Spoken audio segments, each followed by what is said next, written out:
Hello everyone, I'm Tanushi Chatterjee. Today we are going to talk about a topic, an architectural trail.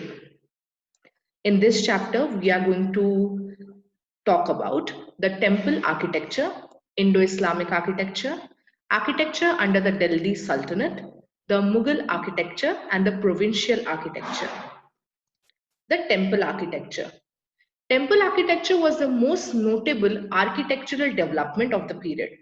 The Shilpastra is the traditional canon of the numerous architectural texts which refers to three major styles, namely Nagara style, the Dravida style, and the Vesara style.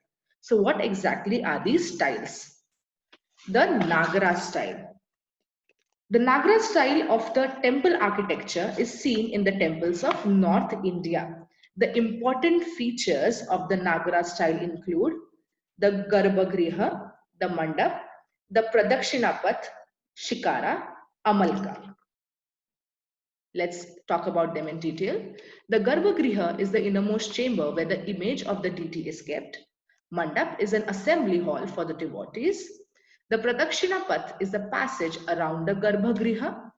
Shikara is the beehive-shaped tower. Amalka is a flat and thick disc. The most famous specimen of this style is the Kandariya Mahadeva temple at Khajuraho. It was constructed by the king of Chandela dynasty. The Lingaraja temple at Bhubaneswar, the Sun temple at Konark, at Mount Abu, the Dilwara temple at Mount Abu, and the Jagannatha temple at Puri are some of the examples of the Nagara style of architecture. The next style is the Dravida style.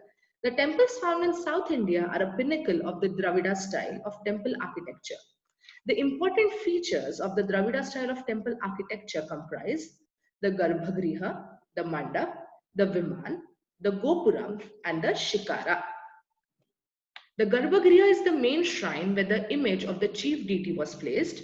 Mandap is an assembly hall for devotees. The Viman is the multi-storied tower built over the Garbhagriha.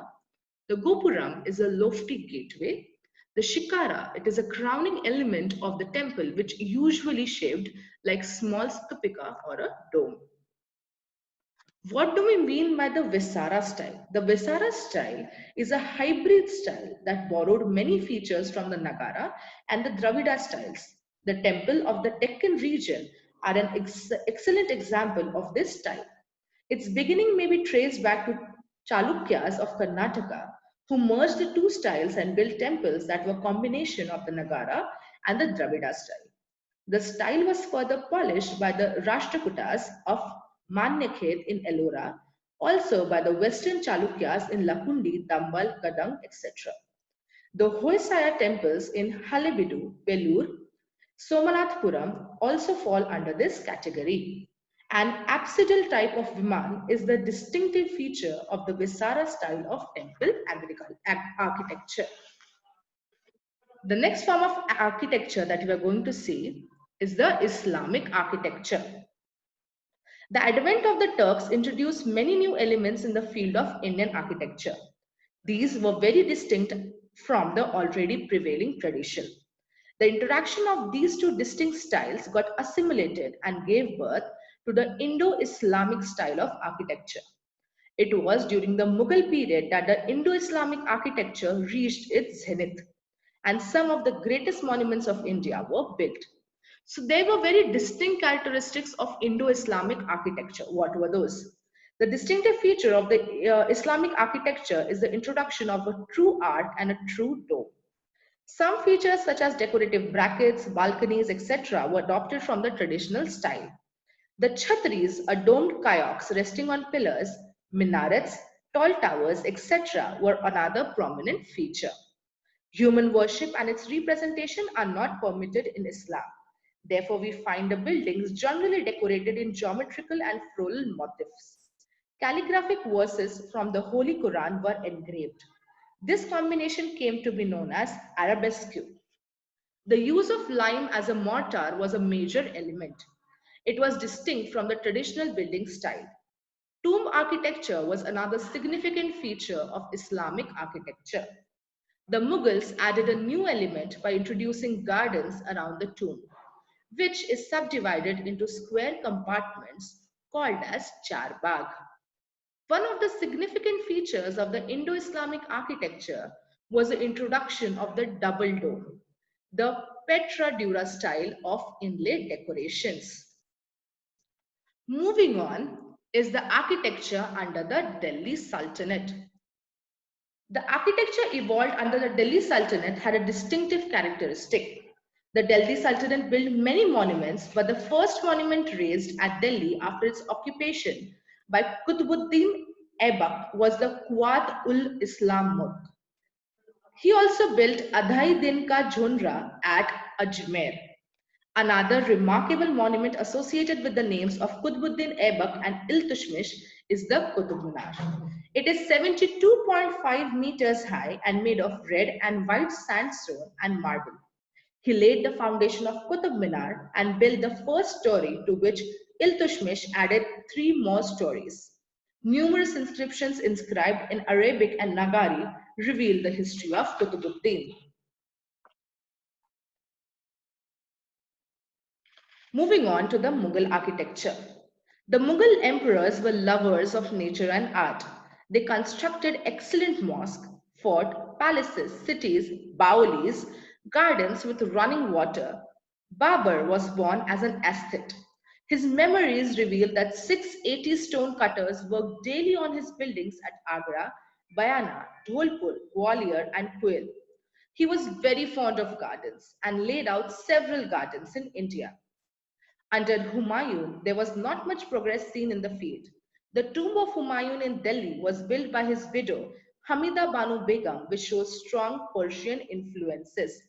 Mirak Mirza Ghiat, a Persian, was the architect of the tomb of Humayun.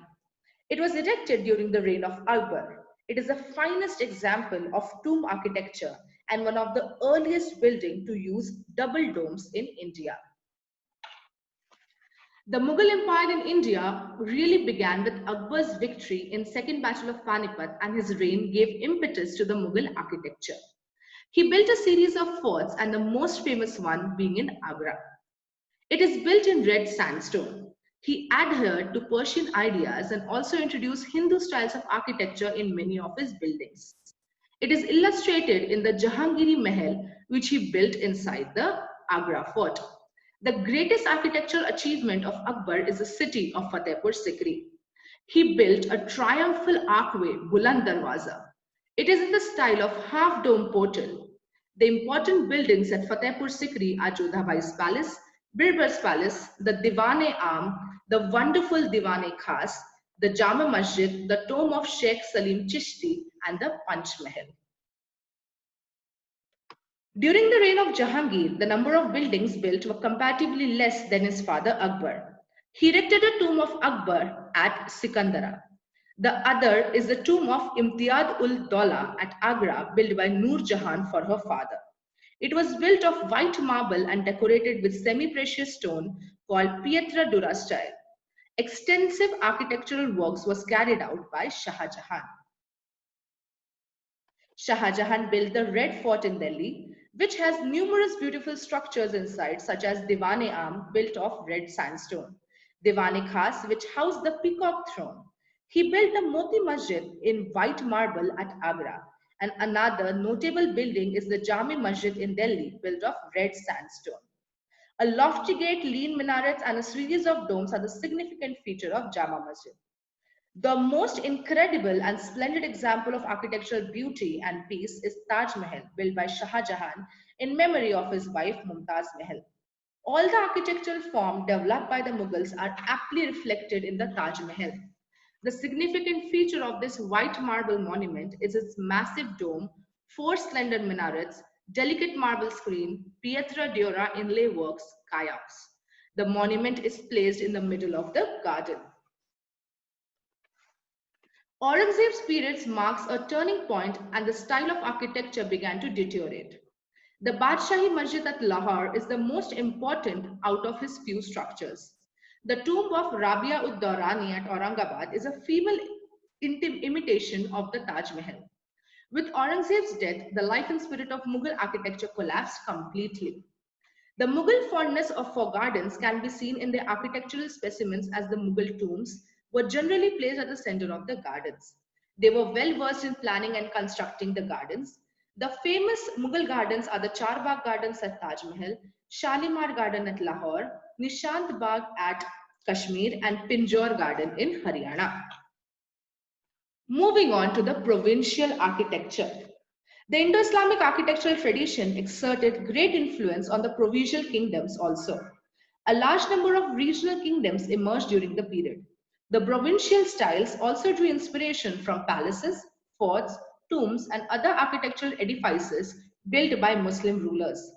The Sharqi rulers of Jaunpur constructed Atala Masjid and Jami Masjid, which are examples of Jaunpur type of architecture. In Bengal, Adina Masjid was built by Sikandar Shah. The Dakhil Darwaza and Firuz Minar are the finest example of Bengal style of architecture.